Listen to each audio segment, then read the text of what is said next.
नमस्कार दोस्तों, कैसे हैं आप? उम्मीद है अच्छे ही होंगे। दोस्तों, हमारी आज की वीडियो का टाइटल है मेरे संग की औरतें, जिसकी लेखिका हैं मृदुला गर्ग। दोस्तों, मेरे संग की औरतें मृदुला गर्ग द्वारा लिखित बहुत सुंदर रचना है। यह रचना विभिन्न स्त्रियों के साहस, उनकी विचारधारा, उनके जीवन जीने के तरीके और उनके आत्मविश्वास का परिचय देती है। इस रचना में 4 पीढ़ियों की स्त्रियों का उल्लेख मिलता है। लेखिका इस कहानी में अपनी परदादी, नानी, माँ, अपनी बहनों और समय का उल्लेख करती है। यह पूरा पाठ स्त्री जीवन पर आधारित है। समय के व्यक्तित्व को बनाए रखते हुए समाज में रहना और लीक से हटकर कार्य करना हैरान करता है और अन्य स्त्रियों को भी प्रेरित करता है। तो आइए दोस्तों, शुरू करते हैं। इस कहानी को वर्णित करते हुए लेखिका कहती है कि उनकी एक नानी थी जिन्हें उन्होंने कभी नहीं देखा।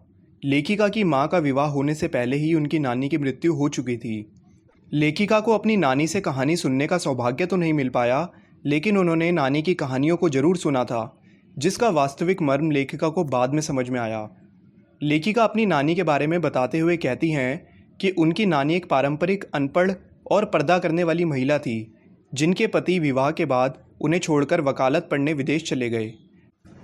वहाँ से पढ़कर लौटने के बाद लेखिका के नाना पर विदेशी रहन सहन का रंग और ढंग दिखने लगा, पर लेखिका की नानी पर इसका कोई असर न हुआ था। आगे लेखिका कहती है कि जब कम उम्र में नानी ने समय को मृत्यु के नज़दीक पाया, तो 15 वर्षीय इकलौती पुत्री यानी लेखिका की मां की शादी की चिंता ने उन्हें डरा दिया। उसके बाद इसी चिंता के कारण नानी पहले की अपेक्षा अधिक बोलने वाली बन गई। एक दिन नानी ने नाना से कहा कि वह उनके दोस्त स्वतंत्रता सेनानी प्यारेलाल शर्मा से मिलने को इच्छुक हैं। नाना ने बिना किसी सवाल जवाब के अपने दोस्त को लाकर नानी के सामने खड़ा कर दिया। नानी ने स्वतंत्रता सेनानी प्यारेलाल शर्मा जी से कहा, आप मुझे वचन दीजिए कि मेरी लड़की के लिए वर आप तय करेंगे। मैं नहीं चाहती कि मेरी बेटी का विवाह मेरे पति जैसे साहब से हो। आप खुद के जैसा आज़ादी का सिपाही ढूंढकर उसकी शादी करवा दीजिएगा।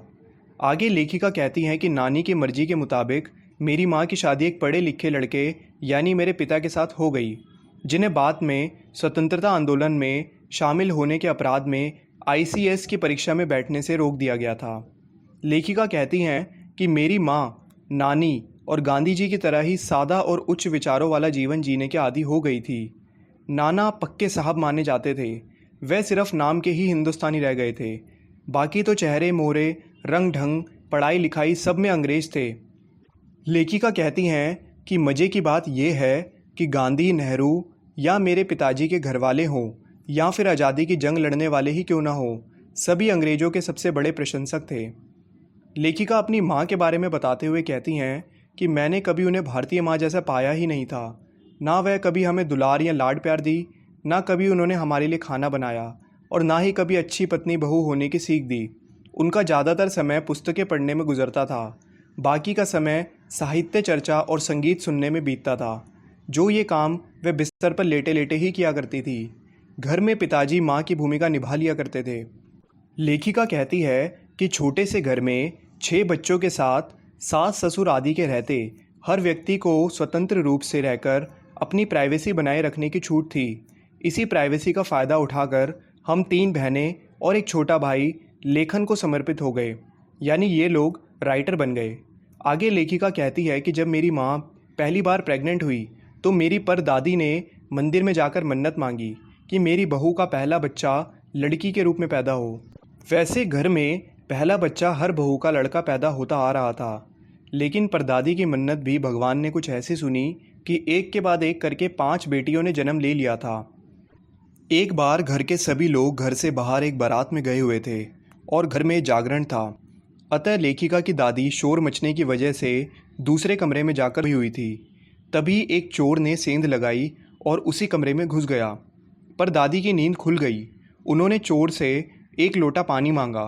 बूढ़ी दादी के हट के आगे चोर को झुकना पड़ा और वह कुएं से पानी ले आया, पर दादी ने आधा लोटा पानी खुद पिया और आधा लोटा पानी चोर को पिला दिया और कहा कि अब हम माँ बेटे हो गए, अब तुम चाहे चोरी करो या खेती करो।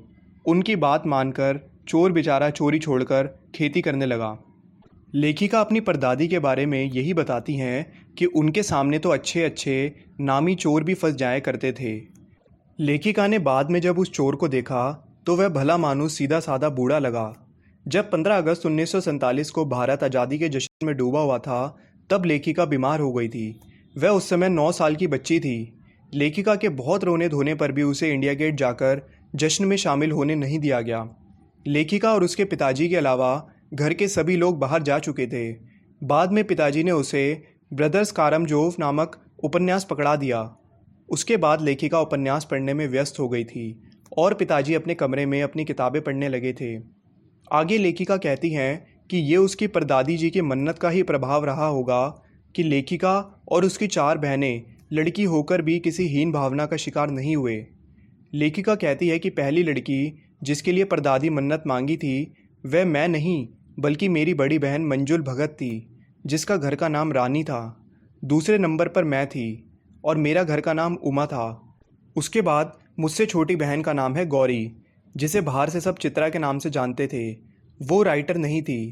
उसके बाद 2 छोटी बहनों का नाम रेणु और अचला था। हम 5 बहनों के बाद एक भाई हुआ जिसका नाम राजीव था। लेखिका कहती है कि वक्त की मांग को ध्यान में रखकर मेरी बहन अचला अंग्रेजी में लिखती है और भाई राजीव हमारी ही तरह हिंदी में लिखता है। आगे लेखिका कहती है कि विवाह के पश्चात मैं बिहार के एक छोटे कस्बे जिसका नाम डालमिया नगर था वहाँ रही, जहाँ की एक अजीब बात थी कि मर्द औरतें फिर चाहे वह पति पत्नी ही क्यों ना हो, पिक्चर देखने भी जाते तो अलग अलग जगहों पर बैठते थे। मैं दिल्ली से कॉलेज की नौकरी छोड़कर वहाँ पहुँची थी और नाटकों में अभिनय करने की शौकीन रही थी। लेखिका कहती है कि मैंने वहाँ के चलन से हार नहीं मानी। लगभग साल भर के अंदर उन्हें शादीशुदा औरतों को पराए मर्दों के साथ नाटक करने के लिए मना लिया था। वहाँ अगले 4 साल तक हमने मिलकर कई नाटकों में काम किया। अकाल राहत कोष के लिए भी उन्हीं के माध्यम से पैसा भी जुटाया। बाद में मैं कर्नाटक चली आई थी। तब तक मेरे 2 बच्चे हो चुके थे जो स्कूल जाने लायक की उम्र में पहुँच रहे थे। पर लेखिका कहती है कि वहाँ कोई बढ़िया गुणवत्ता युक्त स्कूल नहीं था। उसके बाद लेखिका ने अपने बलबूते पर प्राइमरी स्कूल खोला जिसमें उनके और अन्य अफसरों के बच्चों ने अपनी पढ़ाई की तथा भिन्न भिन्न शहरों के अलग अलग विद्यालयों में दाखिला लिया।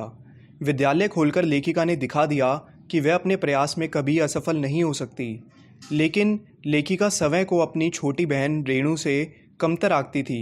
वह एक अन्य घटना का स्मरण करते हुए लिखती हैं कि दिल्ली में 1950 के अंतिम दौर में 9 इंच तेज बारिश हुई तथा चारों तरफ पानी भर गया था। रेणु की स्कूल बस नहीं आई थी। सबने कहा कि स्कूल बंद होगा, अतः वह स्कूल ना जाए, लेकिन वो नहीं मानी। अपनी धुन की पक्की वह 2 मील पैदल चलकर स्कूल गई और स्कूल बंद होने पर वापस लौट कर आई। लेखिका मानती है कि अपनी धुन में मंजिल की ओर चलते जाने का और अकेलेपन का कुछ और ही मज़ा होता है।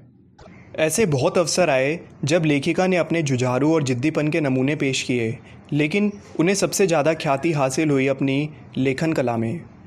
तो उम्मीद है दोस्तों आपको इस वीडियो का एक्सप्लेनेशन समझ में आ गया होगा। आपसे मिलेंगे अगली वीडियो में, तब तक के लिए देखते रहिए खेल खेल में ज्ञान। Okay, thank you.